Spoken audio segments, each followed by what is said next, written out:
Hello everyone. आज की video में मैं आपको ब्रेकआउट स्ट्रैटेजी बताने जा रहा हूँ। ये स्ट्रैटेजी स्विंग ट्रेडिंग के लिए है। हम में से काफ़ी सारे लोग ब्रेकआउट स्ट्रैटेजी फॉलो करते हैं, बट हम सबको पता है कि जो मोस्टली ब्रेकआउट होते हैं वो फेक ब्रेकआउट होते हैं, और फेक ब्रेकआउट की वजह से हमें काफ़ी सारा लॉस भी होता है। तो आज की वीडियो में मैं आपको बताऊंगा कि जो फेक ब्रेकआउट है उसको कैसे आइडेंटिफाई करें और एक सही ब्रेकआउट को कैसे ट्रेड करें। हमें फेक ब्रेकआउट से बचने के लिए तीन चीज़ें करने की ज़रूरत है। पहला, सही डायरेक्शन में ट्रेड करना। दूसरा, जब ब्रेकआउट हो उसके अंदर स्ट्रेंथ है या नहीं है उसका पता होना। और तीसरा, उसके अंदर मोमेंटम है या नहीं है जब ब्रेकआउट हो रहा है। इन तीन चीज़ों का पता करने के लिए हमें चाहिए तीन इंडिकेटर्स। तो जो सबसे पहला हम इंडिकेटर यूज़ करेंगे वो होगा ADX।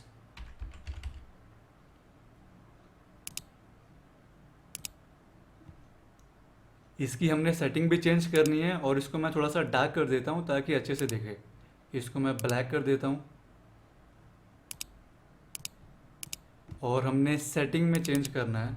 इसको हमने करना है 8 और इसको करना है हमने 13।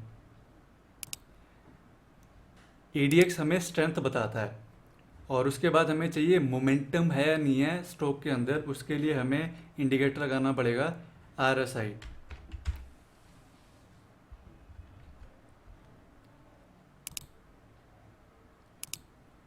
हमें RSI के अंदर भी सेटिंग चेंज करने की ज़रूरत है। मुझे बेसिक RSI चाहिए, तो ये जो बाकी चीज़ें मैं उनको हटा रहा हूँ। अब यहाँ पर मेन RSI लगा हुआ है और उसके बाद RSI का अपर बैंड है, इसको हमने करना है 57। और ये जो RSI का लोअर बैंड है इसको हमने करना है 43। और हमें मिड वाला चाहिए नहीं तो हम इसको रहने देते हैं। इसका मैं थोड़ा कलर भी चेंज कर देता हूँ ताकि और अच्छे से दिखे।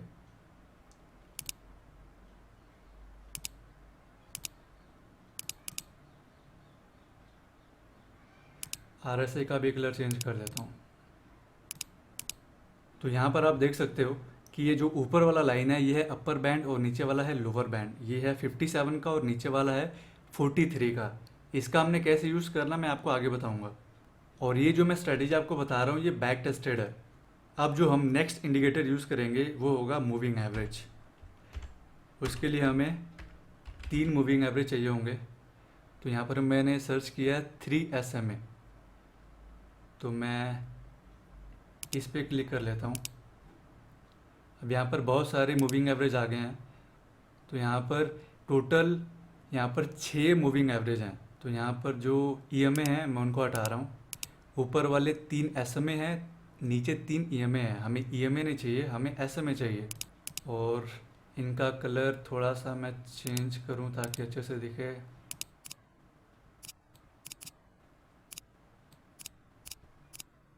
फर्स्ट SMA को रखना है 20, सेकंड SMA को रखना है हमने 50 और थर्ड मूविंग एवरेज है 200। हमने इसको छेड़ना नहीं है, इसको ऐसे रहने देना है।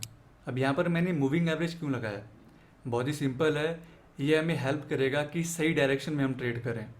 एक बार मैं एक्सप्लेन कर देता हूँ। ये जो मूविंग एवरेज है ये हमें सही डायरेक्शन में रखेगा, ADX हमें स्ट्रेंथ बताएगा और ये जो नीचे वाला RSI है ये हमें मोमेंटम बताएगा कि स्टॉक के अंदर है या नहीं है। अब यहाँ पर मैं कुछ बेसिक बातें बताता हूँ।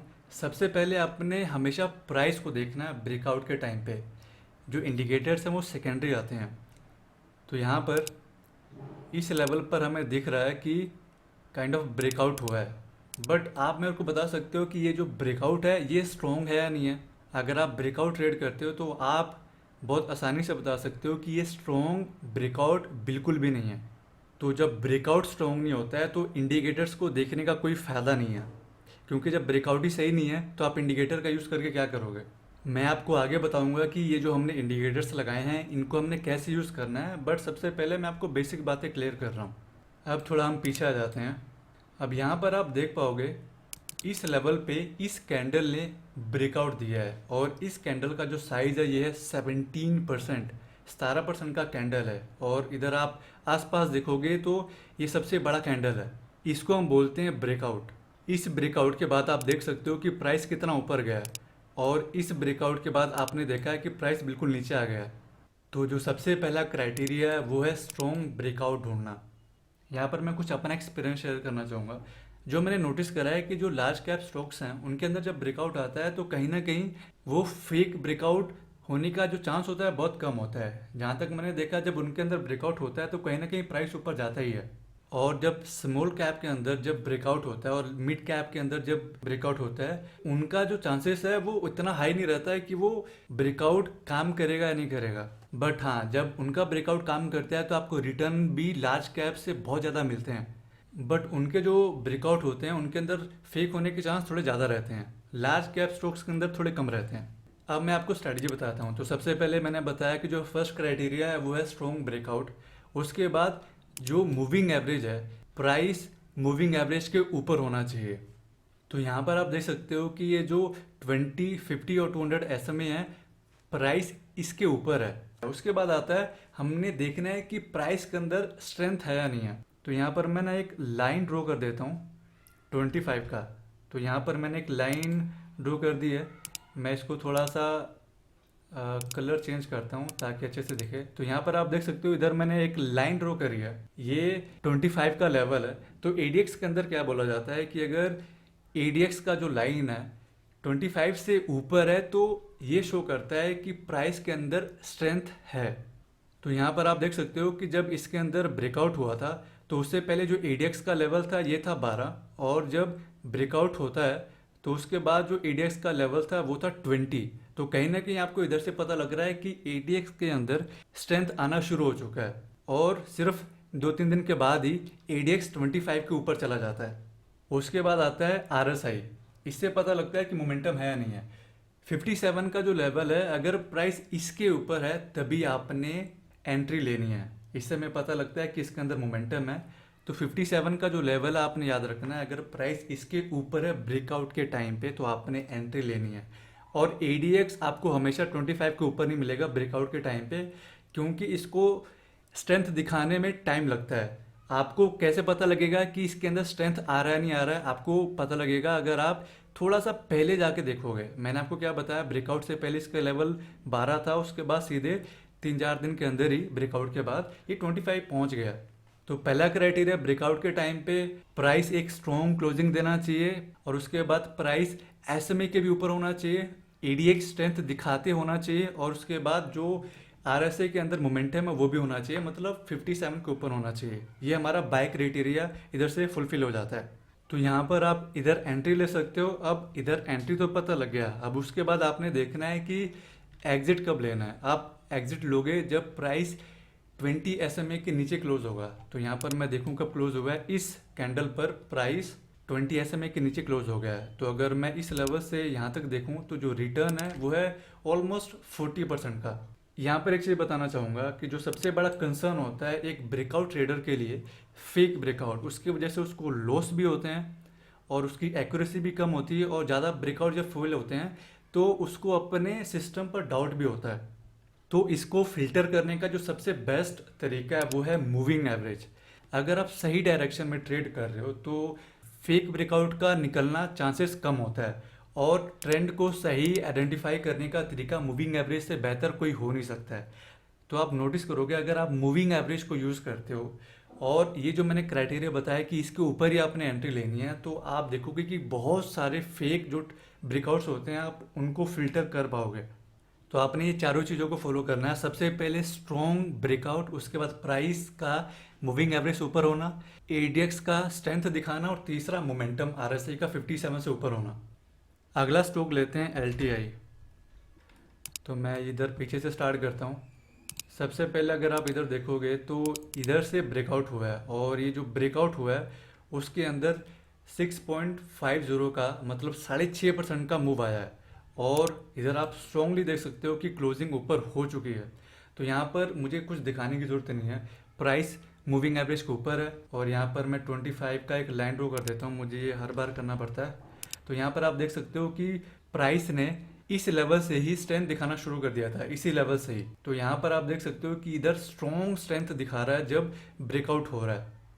तो यहाँ पर ऑलरेडी 45 का लेवल है, इधर से पता लगता है कि जो स्ट्रेंथ है कितना स्ट्रॉन्ग है, और ऑलरेडी RSI 57 के ऊपर है। तो यहाँ पर आप देख सकते हो इस लेवल पर प्राइस ने क्लोजिंग दी है SMA के नीचे। तो आपका जो रिटर्न है वो है 46% के आसपास। यहाँ पर तो मैंने आपको बता दिया कि आपने अगर अपसाइड के लिए प्ले करना है तो क्या क्राइटेरिया है। अब मैं आपको बताता हूँ कि आपने अगर डाउन साइड को प्ले करना है तो उसका क्राइटेरिया क्या होगा। बिल्कुल इसकी ऑपोजिट होगा। अब यहाँ पर बहुत अच्छा पैटर्न दिखा है ये वाला। अब यहाँ पर आप देख सकते हो कि इस कैंडल ने इस लेवल को ब्रेक कर दिया और लगभग 7% मूव के साथ। तो यहाँ पर आपको स्ट्रॉन्ग क्लोजिंग देखने को मिल रही है डाउन साइड को। और जो RSI है इस लेवल पे 43 के नीचे चला जाता है। जब आपने डाउन साइड को प्ले करना है तो RSI का जो लेवल होना चाहिए वो 43 के नीचे होना चाहिए और ADX अगेन ऊपर जाते रहना चाहिए। अब यहाँ पर आप कंफ्यूज हो सकते हो कि जब प्राइस ब्रेकआउट दे रहा है तभी ADX ऊपर जा रहा है और जब प्राइस ब्रेकडाउन दे रहा है तभी ADX जा रहा है। ये जो इंडिकेटर है ये स्ट्रेंथ बताता है, इसका कोई भी लेना देना नहीं कि प्राइस किधर जा रहा है। जब भी प्राइस के अंदर स्ट्रेंथ शो होगा ये ADX ऊपर जाएगा। तो यहाँ पर आप देख सकते हो जब प्राइस ऊपर जा रहा था तब भी ADX ऊपर गया और जब प्राइस नीचे आ रहा है तभी ADX ऊपर जा रहा है। इसका मतलब क्या है कि जब प्राइस ऊपर जा रहा है उसके अंदर स्ट्रेंथ है, मजबूती है, और जब प्राइस नीचे आ रहा है तब भी एक स्ट्रेंथ शो कर रहा है कि इधर जो बियर्स हैं, जो सेलर्स हैं, बहुत स्ट्रांग है, उनके अंदर स्ट्रेंथ है। तो ये एज्यूम मत कर लेना कि जब प्राइस नीचे आएगा तो ADX नीचे आना चाहिए। नहीं, प्राइस किधर भी जाए अगर ADX नीचे आ रहा है तो मतलब जो स्ट्रेंथ है वो नहीं है, वो वीकनेस है उधर। तो यहाँ पर जो क्राइटेरिया बहुत ही सिंपल है, प्राइस मूविंग एवरेज के नीचे होना चाहिए, ब्रेकडाउन देना चाहिए, स्ट्रॉन्ग कैंडल होना चाहिए, उसके बाद स्ट्रेंथ है शो होना चाहिए, मतलब ADX ऊपर जाते रहना चाहिए और यहाँ पर जो RSI है वो 43 के लेवल के नीचे होना चाहिए। तो यहाँ पर आप देख सकते हो कि 43 का जो लेवल है वो इसके नीचे आ चुका है और प्राइस स्ट्रॉन्ग क्लोजिंग दे चुका है, ADX ऊपर है और प्राइस के ऊपर SMA है। तो यहाँ पर आप क्लियरली देख सकते हो कि जो सारे क्राइटेरिया मेट हो जाते हैं और इधर आप शॉर्ट करते हो तो ये नीचे तक जाता है लगभग 31%। और जो आप एग्जिट करोगे वो होगा कि जब प्राइस 20 SMA को ब्रीच करेगा।